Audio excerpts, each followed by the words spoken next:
তোমার ঘরের বড় খাঁচায় থাকে ৩ বন্ধু পাখি।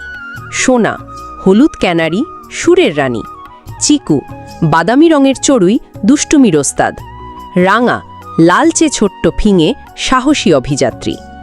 এক দুপুরে তুমি ঘুমাচ্ছিলে। ঘুমানোর আগে তাদের দানা দিয়ে রেখেছিলে। দানা শেষ হতেই তারা ফিসফিস করে কথা শুরু করল। আজ তারা করবে গোপন সভা। রাঙা বলল, শোনো সবাই, আজ আমরা পাখি বাহিনী মিলে একটা অ্যাডভেঞ্চারে যাব। সোনা অবাক হয়ে জিজ্ঞেস করল, অ্যাডভেঞ্চার মানে গান গাওয়া? চিকু হেসে বলল, না রে, মানে খাঁচা থেকে বেরিয়ে পুরো ঘর ঘুরে দেখব। তারা শুরু করলো পরিকল্পনা। দানা দিয়ে আঁকলো পালানোর পথের মানচিত্র। রাঙা মানচিত্র আঁকছে, সোনা পাহারা দিচ্ছে, আর চিকু চেষ্টা করছে দরজা ঠেলে খুলতে।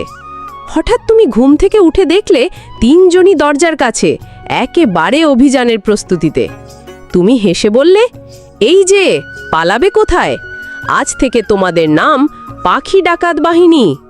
পাখিরা চুপচাপ আবার দানা খেতে শুরু করলো, কিন্তু তাদের চোখে স্পষ্ট। হ্যালো বন্ধুরা, আমি নতুন ইউটিউবে, তোমরা সবাই একটু সাপোর্ট করো। আমার চ্যানেলটা সাবস্ক্রাইব করে দিও। ভালো কন্টেন্ট আনার চেষ্টা করছি।